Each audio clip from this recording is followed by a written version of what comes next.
actually just started. I've been kayak fishing since 2016. As soon as I moved back to New Jersey after living all over the country. It's my favorite way to fish, and in my opinion, it's one of the better ways to get on fish in the back bays. So a lot of questions people have is why choose kayak fishing? Your accessibility to fishing spots is second to none. I can get anywhere that a boat can get and other places. My kayak is in my truck pretty much from March 1st through the middle to end of December, depending on what I'm doing. If I can get out for an hour a day, I'm getting out for an hour a day. If I can get out for 12 hours, I'm getting out for 12 hours. You're stealth. So you get, if you guys have fished like the Raritan Bay, stuff like that, in a boat or in a kayak, you see guys in boats running over schools of fish, pushing them down to the bottom. You still have that in the kayak, but it's a lot less. You can get a lot closer to these schools. You can get on flats better. It's a much better approach to catching fish, in my opinion. And the cost, I can afford a boat. I can't afford the costs associated with a boat. Whole different ballgame. Now, my kayak is, you're in small boat territory with with all the stuff I have on it, but it's pretty much a one-time cost. Your maintenance fees are way lower. You don't have a slip fee. You don't have to worry about storage. If you're in an apartment, different story. But it's a lot easier to keep it cost effective. And being, like I said, ready to fish at all times. I try and fish every day if I have the opportunity, if I have the weather. Being in a truck's nice because I can just dump it and go. Being in a car, a little bit more setup. But even when I had my car and I was rooftopping my kayak, I was still getting out for an hour at a time. It's nice to be able to go, all right, the bite's in the Raritan today. The bite's in Great Bay. I'm going to go to Cape Cod and go smoke sea bass. I'm going to go down to the Chesapeake. I want to go catch redfish. It's really, really fun for that. Safety is something I talk about in every seminar that I do. This was 3 years ago, I think. Navesink River is a super popular kayak fishing spot. There was a bad storm that rolled in. We were supposed to fish that night, and I saw the storm. We didn't go. This guy unfortunately lost his life because no PFD, no safety gear. Kayak fishing is probably one of the most dangerous forms of fishing. There's so much that can go wrong if you're not paying attention, if you're stupid. You get guys all the time, wearing jeans and boots in 40-degree water. You flip, there's a good chance you're not coming home if you're not wearing a dry suit. Paying attention to what's around you. So I was fluking, Manasquan River, not paying attention if this loads. Now, this doesn't happen often, but it does happen. It's something you always got to pay attention for because people are just, some people just don't care. Like that guy did that on purpose. It happens. So you just got to be aware of what's going on around you. Having a good center of gravity, not overcorrecting, absolutely huge. That Hobie Outback, in my opinion, is one of the most stable kayaks ever made. That's what I used to fish out of. Now I'm a Hobie Pro Angler. That's why I didn't flip in that kayak, because it's so stable and I just kind of took the wave. Your limitations are your conditions and your skill and your confidence. So this was actually the first day that I took my kayak out front in the ocean. I shot out Manasquan Inlet chasing birds, chasing albies, in conditions that I really had no business being out in, but I was confident in what I could do. There was some decent waves, but as long as you're confident, you learn very quickly what your skill level allows you to do. I've been in a lot of easy situations where guys who didn't have the skill level or the confidence who have flipped. You see it all the time. I've been in conditions where I'm looking at guys going, oh, okay, that is something I don't want to do. They have that skill level that's maybe a higher level than mine that allows them to go out in different conditions. Knowing your skill level and your confidence level is huge, and that's what's going to let you go out in different conditions. PFDs, there's two different types. foam and inflatables. The NRS Chinook is probably the most popular kayak fishing PFD. In my opinion, it's the best one made. Onyx makes one that's very similar. It's a little bit cheaper.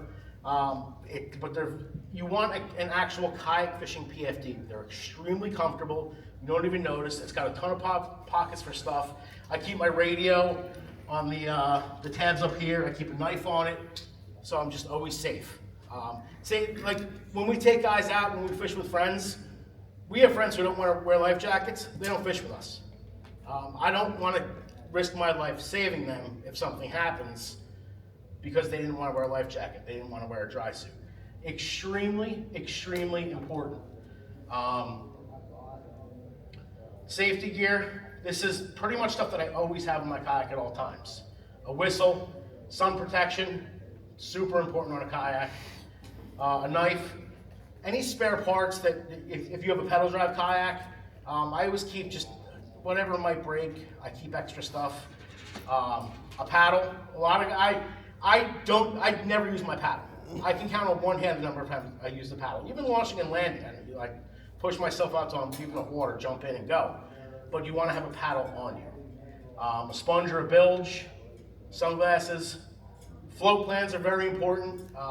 If I'm going out, someone knows where I am. So if I'm not back by 5 o'clock, someone knows he went, here, he was supposed to be back. He's not back, let's call someone. A flag and a light, Yak Attack Visipole they're $100. One of the best investments you can make. And a VHF radio. If you're fishing, smaller creeks, smaller rivers, a VHF isn't really going to help you if you're fishing alone. But anytime you're going to big water like the Rarity, you're going out front, definitely want to have a VHF on you.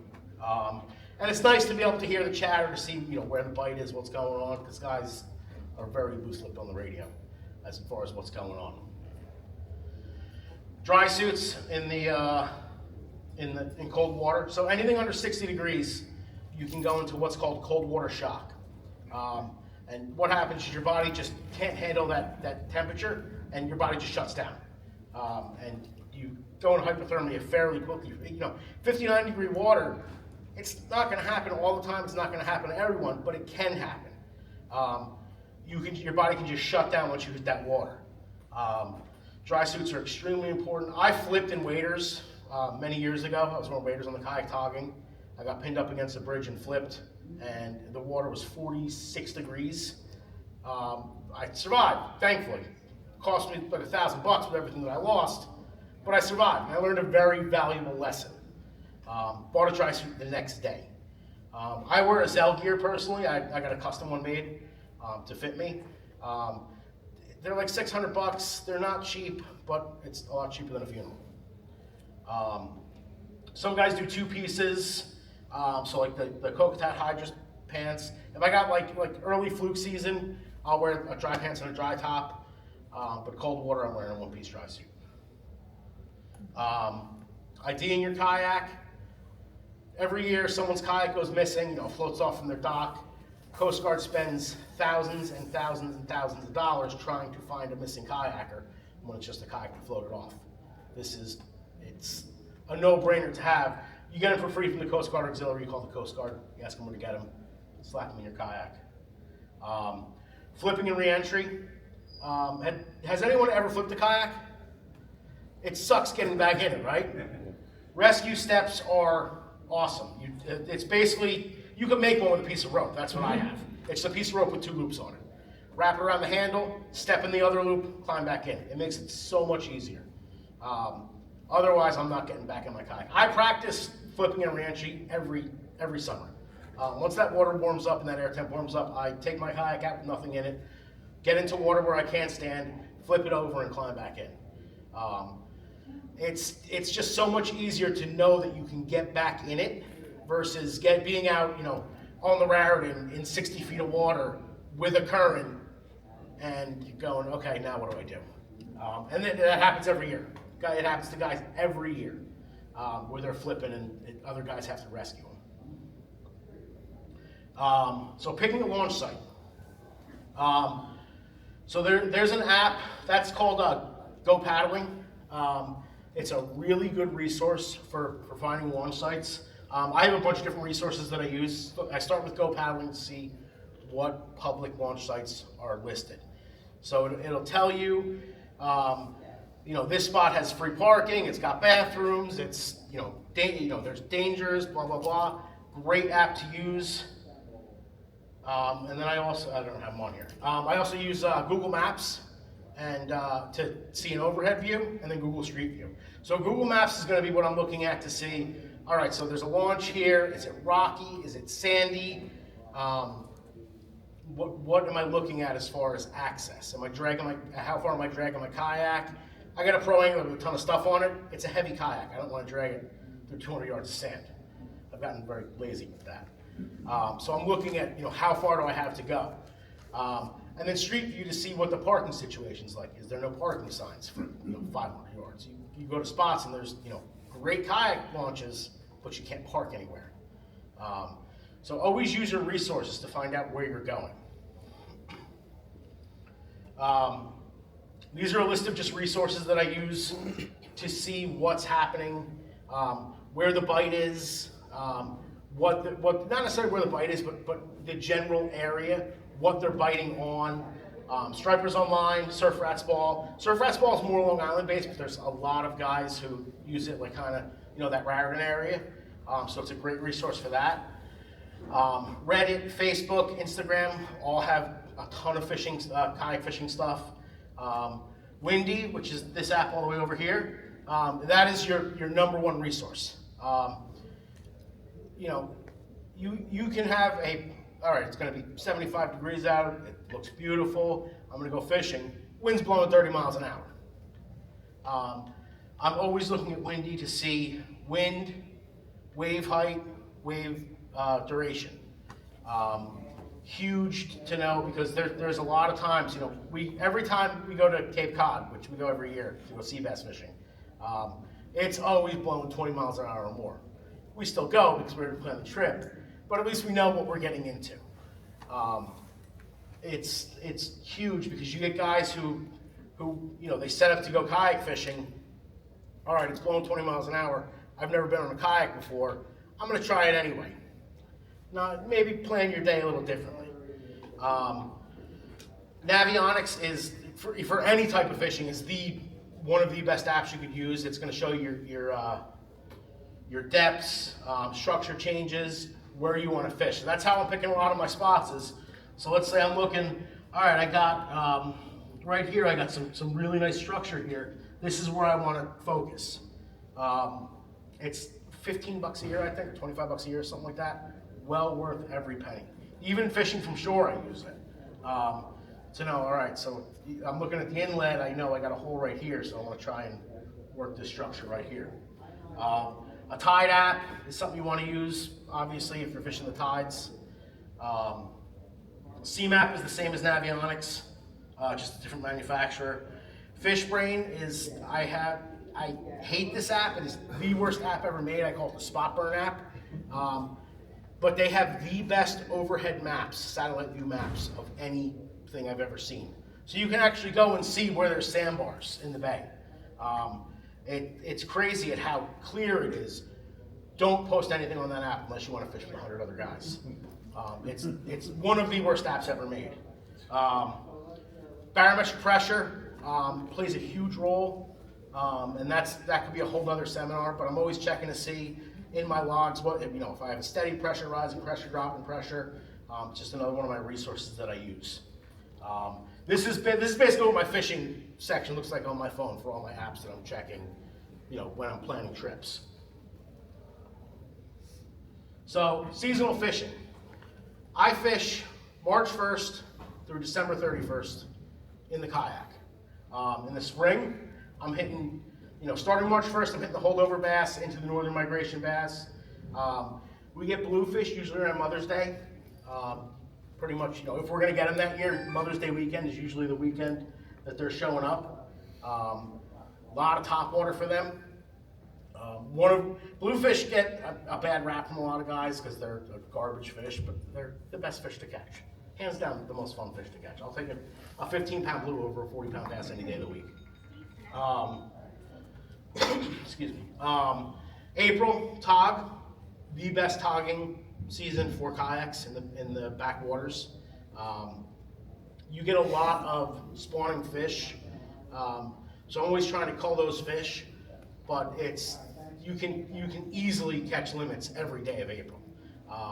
Heavy structure. I'm fishing a lot of bridges, rock piles up in the Raritan. If you look on Navionics, there's spots galore. Supposedly every bridge in the Barnegat Bay has togged. I've never tried all of them. I've only tried a couple, but supposedly every bridge has tog. The people catch them in crab traps all over the place. They're loaded in the bay. It's one of my favorite things to do in a kayak. Catching 7-8 pound tog in a kayak is the best when the towing around. Sheepshead too. We do a lot of sheepshead fishing starting in April. One of my hated and favorite fish to catch because they're very frustrating. Black drum in the springtime, we go down south for. The Great Bay area, great fishing down there for them. They're a lot of fun in the kayak because they have no give. They just run, and you're getting towed around. Black drum and cow-nose rays are two of the best fish to catch in the kayak if you want to go on a sleigh ride. Because they just pull you around, and it's a blast. What was that? Cow-nose rays. Cow-noses are a pain because they're not fun to land in the kayak. You got to kind of try and get underneath them to unhook them. And if you're slow, or if they still got a lot of fight in them, you get that barred. It's not fun, but they are a blast to catch. I love getting towed around by them. Blowfish, there's a lot of guys who are starting to blowfish from kayaks now. Anchor up, drop a chum log, late spring, and it's a great meal, and you can catch 200 fish in a day. It's a lot of fun. Weak fish, it's a couple of years, 3 years ago, I think they started coming back. We started being able to consistently target them.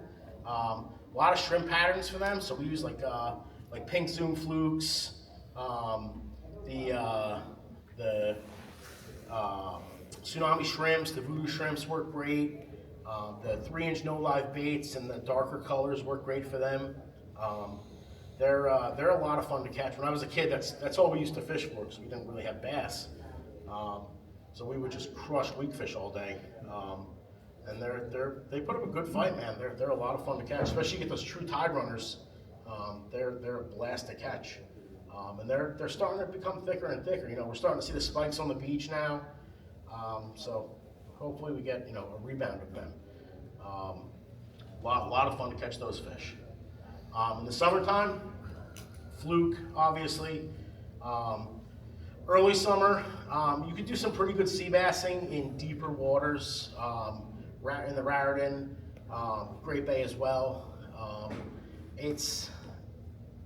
It's hard to find spots for them, but there are some spots if you're looking for heavy structure, like rock piles, that hold them very, very well. We've boxed up quite a few times on them. You get porgies as well. Porgies seem to be a little less prevalent, but you get some decent ones. You're not getting the dinner plate ones that you get out of the reefs, but you're getting some keepers. A lot of fun with those guys too, especially when you're really scaling down your tackle. August tog opens back up. You get your one fish. So we'll hit tog and triggerfish in between fluking. If you're going for like a nice mixed bag dinner. That blow fishing gets huge going into the summer. Spot has been my number one fishery lately. They're stupid little fish and they're just fun to catch, and I live line them for fluke. Great striped bass bait too. But live lining spot is my go-to for fluke now, for big fluke. Clamming, if you go to the number one clamming spot in New Jersey, you see a ton of guys on kayaks getting out to that deeper water. Holdover bass in the summer is one of my favorite fisheries, because first off, I'd rather fish in the summer than the fall. And just going at night, fishing dock lights, fishing bridges, it's literally how many fish do you want to catch. We'll go out and we'll cut hooks off our plugs at some point because you just don't want to hook anymore, you just want to strike.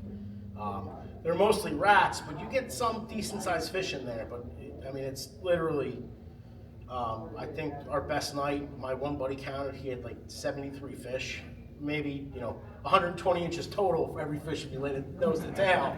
But, you bring a super light rod and it's a lot of fun.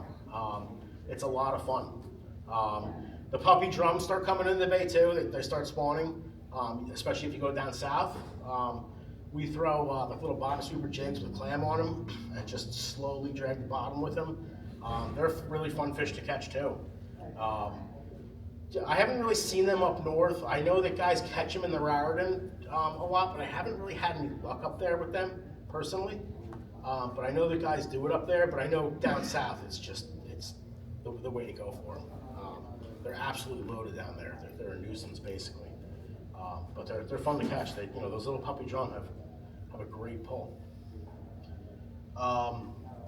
Going into the fall, you get your southern migration bass. That's my favorite time to bass fish. You get that live line bite. It is the best bite. Basically, those bunkers start coming back in the bays, and there's big fish going back in there.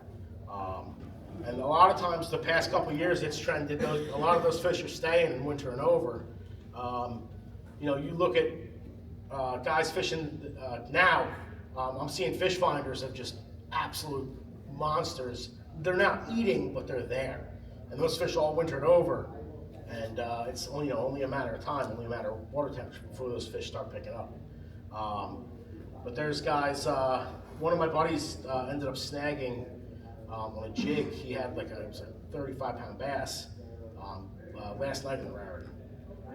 So there's some big fish up there. They're catching a few, but I mean they haven't really turned on yet.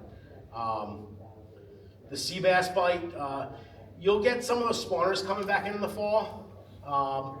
It's not as fun as like the early summer bite. They seem to be in the fall. They seem to be more bait based than jig based, and I personally don't want to deal with a ton of clams on the kayak. It just turns into a mess. But if you're going for a meal, it's a great way to go. Your porgies, your tog opens back up. Generally, you get the first couple weeks of tog season before they start pushing out into the back out in the oceans. Not like the spring bite, but you can still do some really good fishing. Again, heavy structure for them. It's funny because I can tog very, very well out of a kayak. I'm okay in a boat. For some reason, I just can't translate it to, sitting to standing. It just doesn't make sense to me. I don't know. I'll fish great in a kayak, and I'll catch fish in a boat, but not nearly as many. That late September, mid to late September, that's my trophy fluke season. That's when I'm really, going after those spot and snappers and live lining them. There's a few spots, deeper water, heavy current, that if you live line those fish at slack tide, that's when you have your best chance at a double-digit fluke. I had one last year. Last year, the biggest fluke I've seen in person was 10-3. I had one. I grabbed my net and I was like, "This is going to fit in the net." So I keep a hand gaff on my kayak and I'm searching around for my gaff. And as I'm looking for it, I got waked by a boat, a party boat. Broke the fluke off and it just sat there on the surface. And I'm trying to put my rod back in the rod hole because I was going to jump in. The tide had started going. I was about to get sucked out of an inlet. But I was going to jump in for this thing because it was huge. And it just slowly went down. Being prepared is, that was shame on me for not being prepared. But it's part of the rules. Make sure you're prepared to catch fish. Keep your net handy. I recommend a hand gaff. I very rarely use it, but in the situations where you need it, you need it. It can double as a lip gaff too. If you're trying to grab, you got a bass and you got dual trebles on, you can grab those front trebles with that lip gaff so you're not grabbing, trying to grab the plug or trying to grab the bass's mouth, because you don't want to hook yourself in the kayak. I've seen it 100 times. I haven't done it yet, thank God. but it's probably the worst place to hook yourself, because you got to deal with a bass. You got to deal with a bass in a kayak with hooks in you, and it always turns into a mess. But trophy fluke, live lining is the best way to catch them. You'll get trophy fluke in the spring too. Generally, especially with this early season opening, you fish the backwaters, rivers.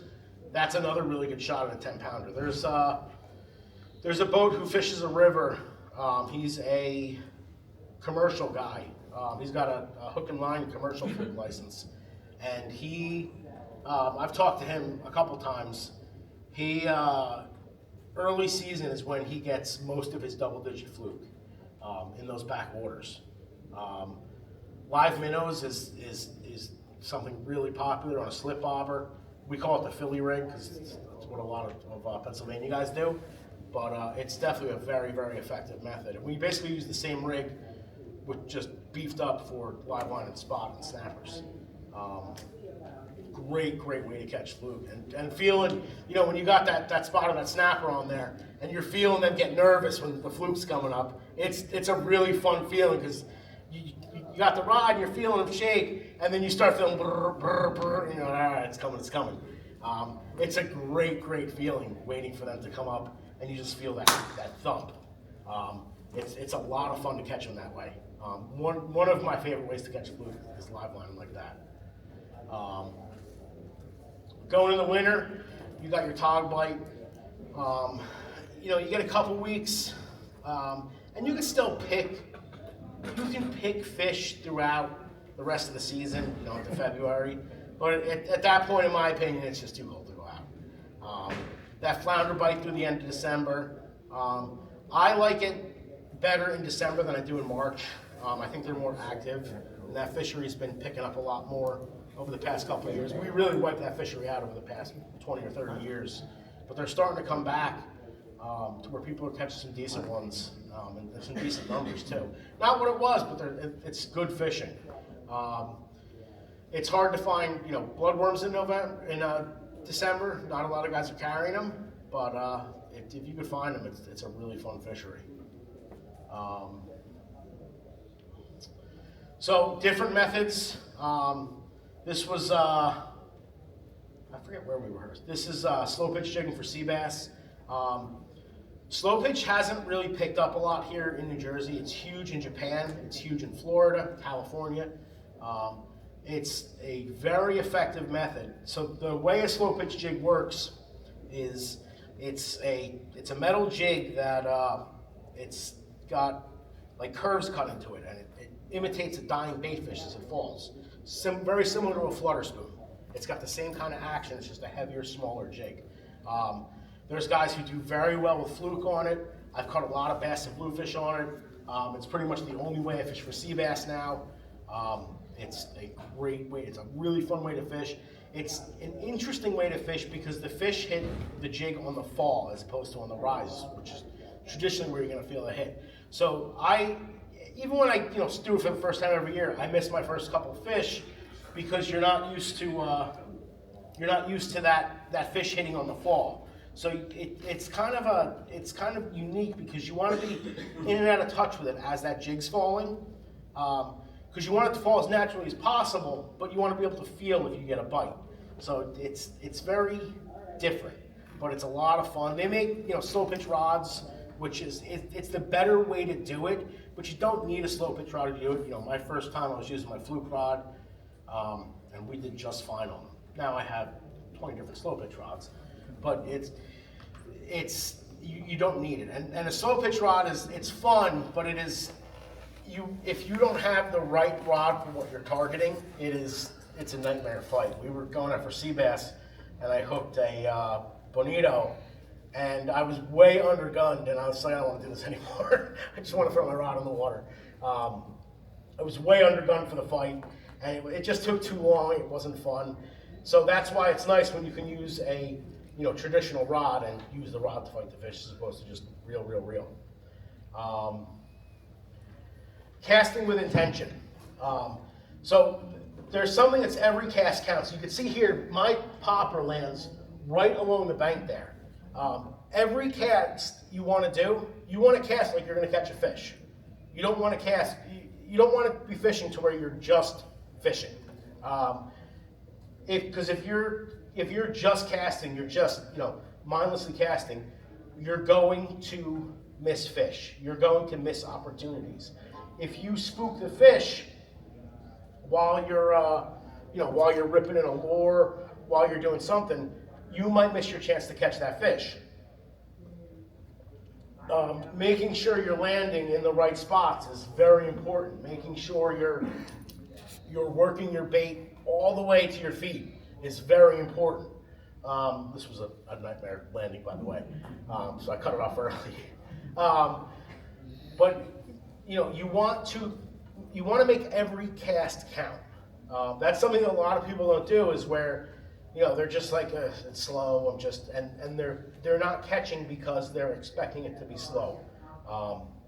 It is very, very important to make every cast count, to make every part of that cast count. You see it a lot with musky guys where they're doing figure eights by the boat with their lure after every cast, and I'm not a musky guy, but I'm sure it's very frustrating to have to do that. But they're making every cast count. They call muskies the fish of 1,000 casts because it's a very low catch ratio, but it's fishing with intention. Make sure you are fishing to catch, not just fishing to fish. If you want to fish, that's fine. But if you're trying to catch, make every part of that cast count. Knowing your baits. I keep a wide variety of stuff, not necessarily on my kayak, but in my truck when I'm going out. If I know what bait's around, great. That's what I'm matching. But a lot of times you don't know what you're going to see on the water. There's times when we think we're going out. We were going out March 1st 2 years ago. We thought we were going to have small baits in the bank. The spot where we traditionally go March 1st, you get a lot of spearing, you get some shrimp. We had a adult bunker.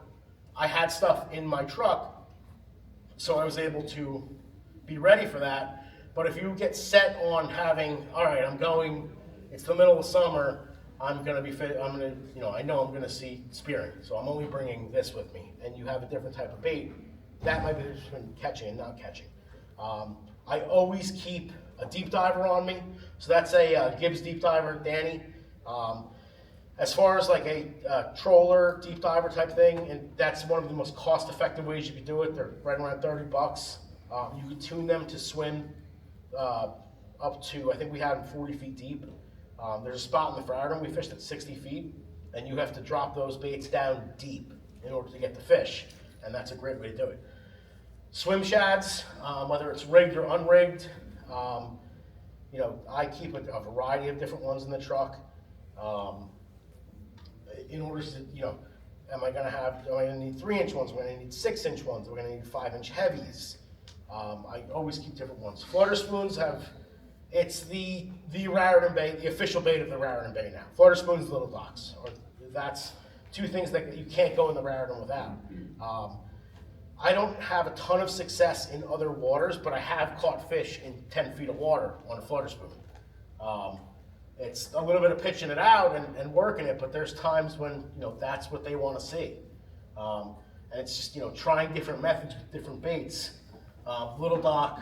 The Mag Darter, if anyone has ever talked to me before, the Mag Darter, in my opinion, is the best plastic lure ever made. So much so that I have it tattooed on me because it's that good. Mag Darter, Yozuri Mag Darter, the 5-inch especially, it is the most versatile plug that you can buy. You could fish it 3 totally different ways. It's the number one thing I throw out of my bag. So you could fish it like with a straight retrieve, and it's just going to come in with a wobble. You could fish it, cast it out, reel in your slack, hard twitch, reel in your slack, hard twitch. It's going to imitate a spearing very, very well. To where it sits, darts, sits, darts. And the third is just a straight retrieve with a twitch, and it's going to swim with a wobble and then a dart. It's very, very versatile. It works in a ton of situations. My buddy Dean, he said he wrote something online one time, and that's when I started using it. He said, the first thing out of my bag is always the mag darter to see if the fish are there. And then if I want to catch with something else, I'm going to switch over to that. So that's when I saw that, I was like, that's interesting. I'm going to try using that. And that is my fish finder bait. If I'm not having any luck, I throw in a bone mag darter. If I'm not sure of the spot, I throw in a bone mag darter. If I'm catching fish, I throw in a bone mag darter. I probably got 25 of them in my bag. Which one is it up there? That's this one right here. If you go to the Yozuri booth and ask Chris, just say, show me the plug that Scott has tattooed on him. He'll know. It's the best. They make 3 different sizes. The 5-inch is the only one that I use. I've caught fish on the other ones, but the 5-inch is the most versatile. Metals, that's the Yozuri Hydro Monster Shot. I always keep a metal in my bag in case I need to bomb something out. If I need to be able to rip something in, that's a great option. And then soft plastics. Soft plastics are going to be one of your #1 go-tos. They're a great bait. You can fish them at any depth. I keep everything from 3-inch to now 13-inch. They imitate eels. They imitate everything. You can get one that imitates anything. Those aren't made anymore, the S&S Savage Shads, but there's a ton of different companies. Mega Shad is probably one of the most popular, but they're sometimes really hard to get. There's a company called Game On that started making a silicone one. It's like the Z-Man material, very, very durable. I've caught a lot of bluefish on them and they hold up. They work great, but pretty much any straight tail, the no live bait 8-inch straight tails are for the split tails are very popular. The paddle tails as well. I prefer a straight tail because I like to work a straight tail in different water depths with a lot of action, as opposed to a paddle tail, which I traditionally fish with more of a lighter twitch. But I think that straight tail, when you're trying to work the whole column, I just think you get better action out of it. And there's guys who think differently, like what may work for me may not work for you. But in my opinion, a straight tail is better than I like Kettle Creeks and cut the paddle off it because I don't want the paddle on there. I just want the straight. But like Zoom flukes are probably the most popular. A great bait. The Tsunami just came out with the tidal mullets that they have a straight tail in, and they're really cheap and they work great. They have a scent on them, which absolutely is disgusting, but they work great. But just keep them in a separate bag because they are disgusting. Is live baits too much of a pain for like live bait?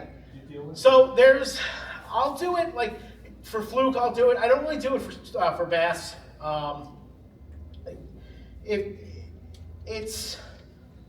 It's a very effective way to catch. If I have a bunker bite out front, I'll do it. But as far as bringing bait out with me, it's how are you keeping it alive? So you're dragging a killie keeper behind you. And there's guys who do it like in like Shark River, for example. You can't go 10 feet without running into someone's killie keeper. But it's just not my favorite way to do it. We've done it like when we fished a tournament last year down in Maryland, and we got live spot. And I didn't want to drag the killie keeper around, so every time we moved spots, I'd pull it up and move. And after the 3rd spot, they were dead. So it's effective. And if you want to put up with it, it's absolutely effective. It's absolutely going to catch fish, and it's going to catch fish in situations where you can't catch them with a lure. But for me, it's not something that I do. But there's guys who do very, very well with it. But it's just not my way of doing it. One of the funniest things is seeing someone who's new to kayak fishing catch a fish. They have the fish on the line, and they have no idea what to do from there. Knowing how to land handle and release or store a fish.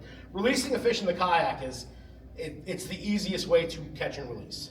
You can swim a fish with fish grippers, or if it's bass, you can lip them and swim them. Especially if you have a pedal kayak, you can swim those fish. We were fishing out front last year next to a party boat who was when all the giants were around in October, and they were throwing these half-dead giants over the boat, giant bass, and they're just floating. We stopped fishing because we were just grabbing fish 2 at a time and just reviving them. In my opinion, it's the easiest way to revive a fish because you can just get the water going through the gills really easy. But know how, that's sort of with the fluke. You know, I wasn't paying attention. I wasn't ready to catch a big fish, and I lost that big fish. Always, you know, have a plan for what you're going to do. When you catch a fish, what are you going to do with it? Are you going to let it bait, you know, on your back deck? Are you going to have ice? Are you going to put it on a stringer? Anything I keep, I bleed on a stringer.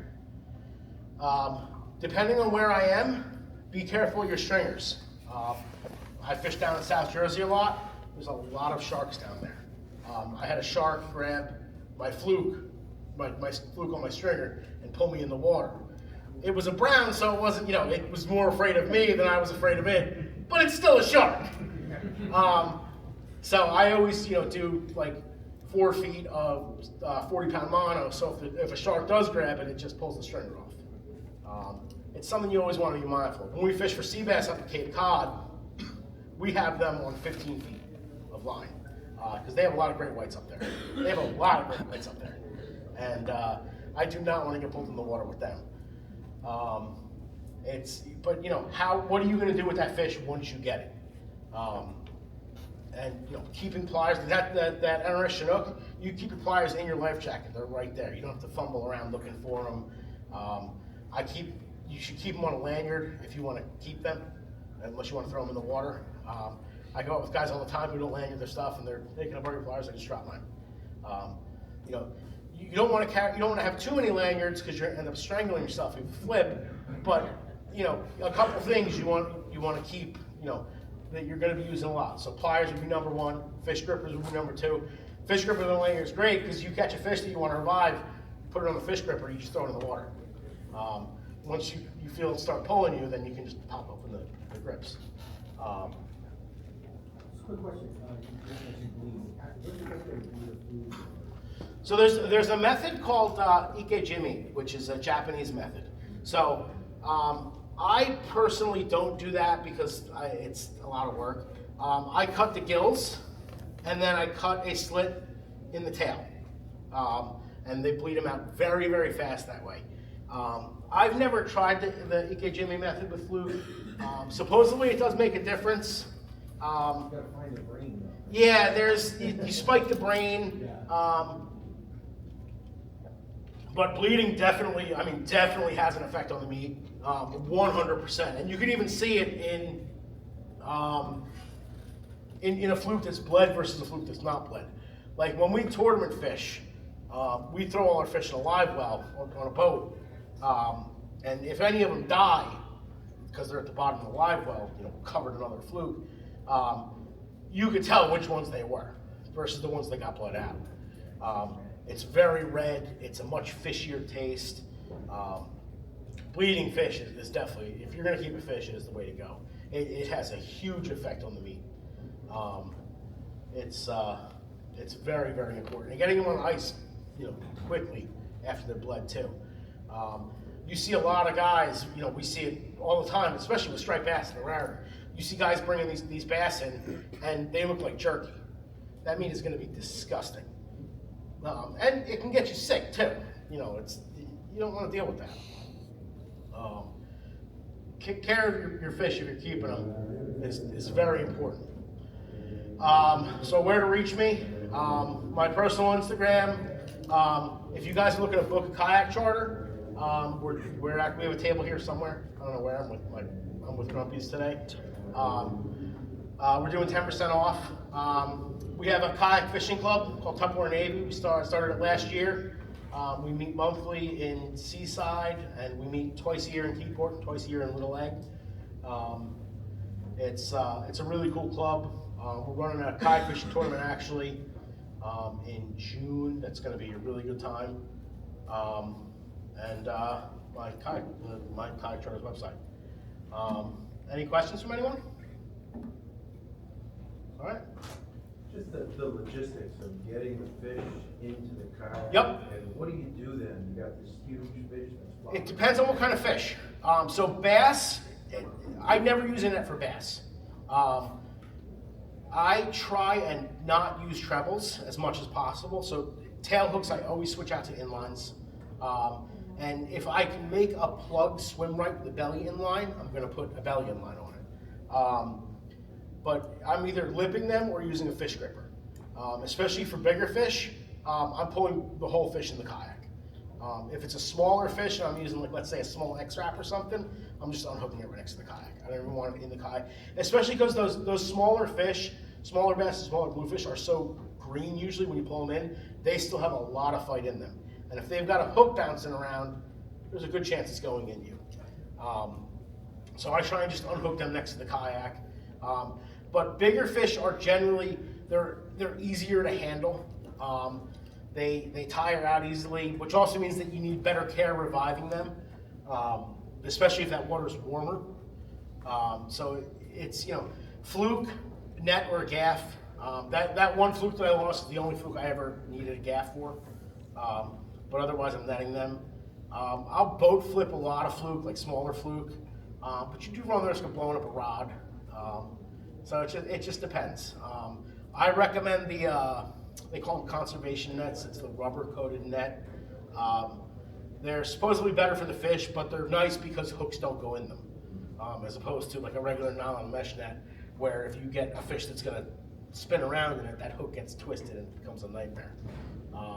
The conservation nets are a little bit slower in the water when you're going to net a fish, so you got to be kind of mindful of how you're netting. I've lost fish because I'm, I'm putting the net in the water too far back and dragging it through the water, and I'm not going fast enough. And I'm letting slacking my line, and the fish just pops off. It just depends on what your rod's rated for. If you're comfortable boat flipping it. I try and never boat flip anything that I'm going to keep, because you do run the risk of boat flipping. You run a much higher risk of dropping a fish. But for like short fluke, if I drop it before it hits in the kayak, awesome. For fluke that I want to keep, I've seen a guy lip them, and his finger gets shredded. But it's how bad do you want that fish? I have I think it's a 17-inch net, which is good for most fluke. And if you want a net bass, it's good for smaller bass. But I just, because bass's mouth are so big, I've never seen the reason to really net them. There's guys who do, and it's not wrong necessarily. I just think it's too much work. Anyone else? We've had some really nice weather this past week. What do you wear underneath your dry suit not to overheat? So I run a hoodless sweatshirt, so like a crew neck sweatshirt and sweatpants. If you've got good air temperature, that's what I'm wearing. My first time in a dry suit, I didn't realize dry suits don't keep you warm. Right. So I wore the same thing, and it was like 25 degrees out, and it was not a fun day. You definitely want to layer up underneath it. And I was in when I was fishing that, I was fishing Old Town Sportsman Autopilot, which it's a motor kayak. So you're not moving; you're just sitting there in the cold. At least with pedals, your blood's flowing a little bit, so you're able to stay a little bit warmer. So generally, if you got a warm day, like even at the fluke, like last year, I was wearing a dry suit for the first couple weeks of fluke seasons. It was still cold. The water was 55 degrees, I want to say, when we started. So we were still wearing dry suits fluke fishing. I think the air temperature was a little bit warmer, so there was days when we were wearing, we had like 75 degree days, 74 degree days, so I was wearing, something thin, like a thin wool base layer is probably the best, because that wool is going to wick the water, and it's going to keep you warm, but it's also not going to let you overheat, because it's going to keep that sweat off you. It's not the cheapest way to go. There's a company that I use called Smart Wool. They make really nice stuff. It's like a shirt's like $100 or something like that. But I've had mine for 4 or 5 years, and it's great. It's nice to wear as a base layer. You get into those 40 degree days, 40 degree nights. You're not going to get too cold if you got that in a sweatshirt. And then I'll wear like a surf top over top if I have to, if it's that cold. Yeah. Can you get away with a wetsuit? You can. But the problem with a wetsuit, at least that I've seen, is you're going to be hot. And I've never tried it, but from what I understand is you're going to sweat, especially if you have any sort of like sun on you. You're just going to start sweating in it, and then once you start getting really sweaty, because it's not that. And this is my understanding of the wetsuits, because I've never really worn a wetsuit. Because you're not in water, it's just a little bit damp. You get really hot and then you get really cold. There's guys who do it. It's just not a way that I would do it.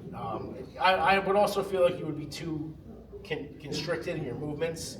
But I've seen guys in wetsuits. I've seen guys in shorts with a wetsuit boots, and they do it. And I mean, if it's keeping you protected, great.